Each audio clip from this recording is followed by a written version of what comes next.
effects range from lighting and bloom, screen lens flare effects, particle systems that include stuff like fog, haze, steam, smoke, fire, explosions, blood, weapon effects, and the UI. We really wanted to generate the feeling of dread and darkness and even the kind of eerie creepiness in some of the hallways with shadowing. A lot of what we try to do is generate more of a filmic experience and a cinematic experience for the player. We're all big fans of traditional filmmaking techniques like grain, post-processing, a lot of glitchiness, which ties a lot of making the player feel uneasy almost all the time. UI is user interface, and it's every way the user interacts with the game. So you have what we call the front end, which are the menus that you see at the beginning of the game.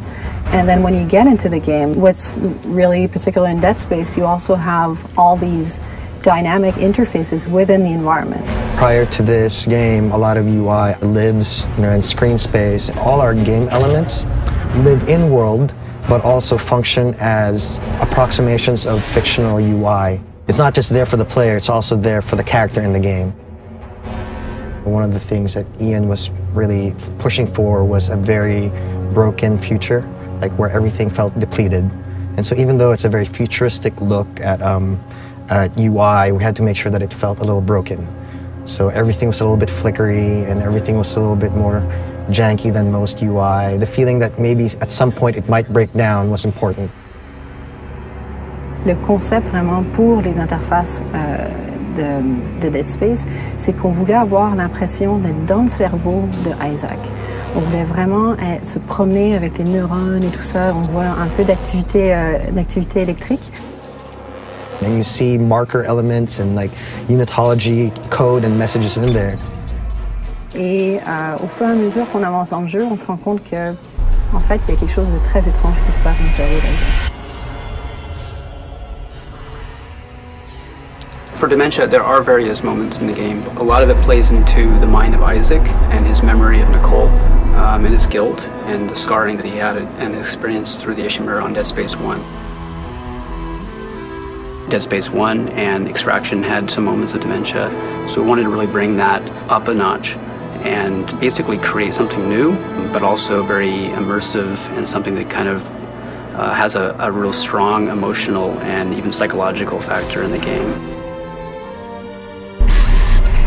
So for the process of creating Dementia, we first start out with doing a lot of concept art and study of ideas based on experience. Starting out with concepts, we're able to experiment and try new ideas, doing prototypes and mock-ups to help build out variation, so it's not the same effect all the time.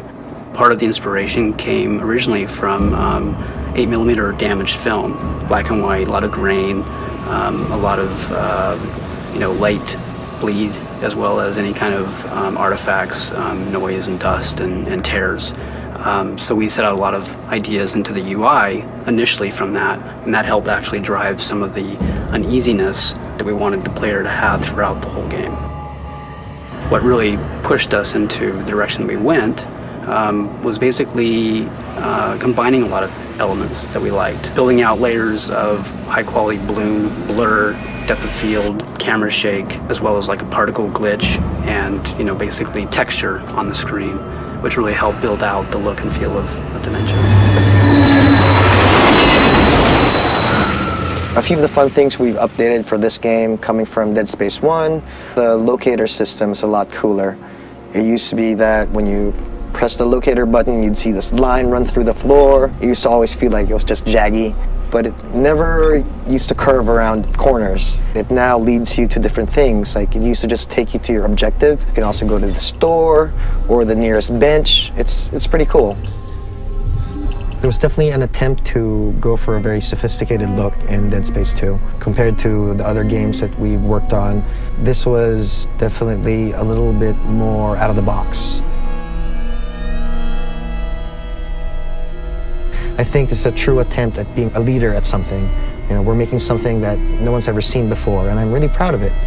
I think I can say that, yeah, I'm really proud of what we came up with.